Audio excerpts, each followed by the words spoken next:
جب کوئی بچہ حاضر ہوتا تو آپ صلی اللہ علیہ وآلہ وسلم کبھی پیشانی پر بوسہ دیتے، کبھی رخسار پر، اور اس بچے کو بہت سی مرتبہ اپنی گود میں بٹھاتے، پھر بچے کے ساتھ ہنسی اور دل لگی فرماتے اور بچے کے سر پر شفقت کا ہاتھ پھیرتے۔ اسی طرح والدین کو چاہیے کہ جب بچے پر نظر پڑے تو ضرور مسکرائے۔ یہ مسکراہٹ بچوں کو اندر خوشی پیدا کر دیتی ہے، اور یہ نبی کریم صلی اللہ علیہ وآلہ وسلم کی مبارک سنت بھی ہے۔ نمبر 20، بچوں کو رازداری سکھائیں۔ بعض مرتبہ بچے ادھر کی بات ادھر اور ادھر کی بات ادھر کرتے ہیں، یا سنی سنائی باتیں کرتے ہیں۔ یہ بہت بری عادت ہے جو دلوں کے اندر فاصلے کا سبب بنتی ہے۔ اس لیے بچوں کو سمجھائیں کہ اگر کوئی بات سنی تو خاموشی اختیار کرے، ورنہ بچہ ماں کی بات باپ کو بتاتے ہیں اور باپ کی بات ماں کو بتاتے ہیں، اور جب دونوں کے درمیان جنگ ہوتی ہے تو مزے سے بیٹھ کر دیکھتے ہیں۔ نمبر 21، بچوں کو ہر وقت روک ٹوک نہ کریں۔ ہر وقت بچے کو ملامت نہ کریں، چھوٹی چھوٹی بات پر تنقید نہ کریں کہ تم نے یہ ٹھیک نہیں کیا، تم نے ایسا کیوں کیا، اور تم نے ویسا کیوں کیا۔ اس کو تربیت نہیں کہتے۔ یاد رکھیے، ناقد کی ضرورت نہیں ہوتی، مصلح کی ضرورت ہوتی ہے۔ اللہ اکبر! ہر وقت ملامت کرنا، اور وہ بھی بچوں کے سامنے، یہ بھی بچوں کے بگڑنے کا سبب ہے۔ اس سے بچے ڈھیٹ بن جاتے ہیں۔ نمبر 22، بچوں کی صحت کا خیال رکھیں۔ ماں باپ کو چاہیے کہ بچے کا خوب خیال رکھیں تاکہ بچے کی صحت اچھی رہے، کیونکہ جب صحت اچھی ہوتی ہے تو دماغ بھی صحت مند ہوتا ہے۔ اللہ تعالیٰ کو قوی مومن کمزور مومن کی بنسبت زیادہ پسند ہے۔ نمبر 23، بچوں کے اندر عربی زبان کی محبت پیدا کریں، اس لیے کہ قرآن عربی میں ہے، آپ صلی اللہ علیہ وآلہ وسلم کی زبان عربی تھی، اور جنت کی زبان عربی ہے۔ اس لیے بچہ عربی زبان سیکھے، اور جب وہ قرآن پڑھے گا تو عربی ابتدا ہوگی۔ اب وقت کے ساتھ ساتھ بچہ عربی بھی پڑھے گا اور دیگر زبان بھی۔ حضرت سید عبداللہ صالح رحمۃ اللہ علیہ کا مرتب کردہ دستور و تربیت۔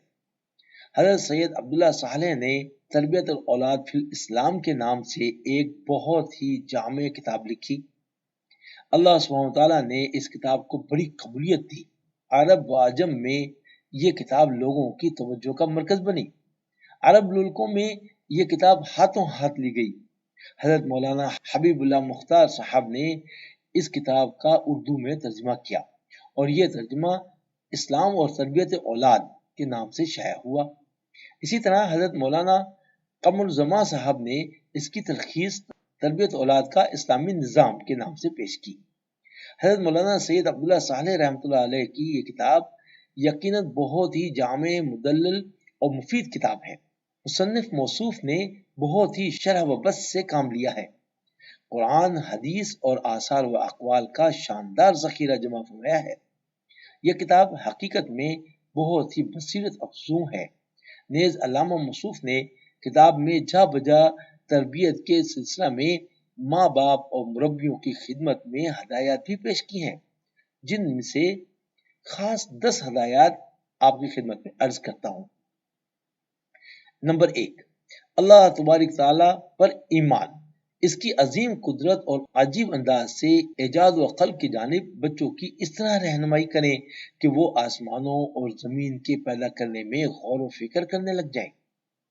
نمبر 2، بچوں میں خشوع و خضوع، تقوی و خشیت الہی اور عبدیت کی روح پھونک دیں۔ نمبر 3، بچوں میں یہ کیفیت پیدا کریں کہ اللہ سبحانہ وتعالیٰ ان کے تمام حرکات اور حالات میں انہیں دیکھ رہا ہے۔ اور نمبر 4 میں حضرت شیخ فرماتے ہیں، مربی، ماں باپ وغیرہ پر یہ بھی لازم ہے کہ بچے میں محاسبہ کی عادت ڈالیں، اور اس کو ایسا عادی و خوگر بنا دیں کہ وہ اپنا محاسبہ ان برے خیالات اور بے سر و ساپا افکار میں بھی کرے جو اس کے دل میں کبھی کبھار آتے ہوں۔ نمبر 5، مربی کو چاہیے کہ بچے کو سورہ بقرہ کی آخری آیات یاد کرا دے، اور ساتھ ہی ان آیات میں جو ارشادات اور دعائیں ہیں ان کو واضح طور پر بیان کر دے۔ اور نمبر 6 پہ حضرت شیخ فرماتے ہیں، بچے کو خیر خواہانہ نصیحت کرتے رہنا چاہیے اور ان کو تعلیم کے حصول کا شوق دلانا چاہیے، اور یوں کہنا چاہیے کہ دیکھو انسان کا مرتبہ علم سے بڑھتا ہے، اور علم لوگوں کو عظیم اور بڑے لوگوں کی صف میں کھڑا کر دیتا ہے، اور علم سے انسان لوگوں کی نظروں میں محترم اور معاشرے میں باعزت بنتا ہے۔ نیز مربیوں پر یہ فریضہ بھی عائد ہوتا ہے کہ وہ بچوں کے لیے مختلف قسم کی تعلیم اور ثقافتی وسائل مہیا کرے تاکہ بچہ پختہ عقل کا مالک ہو اور دنیاوی زندگی میں علم و فکر کے لحاظ سے کامل و مکمل شخصیت کا مالک بن جائے۔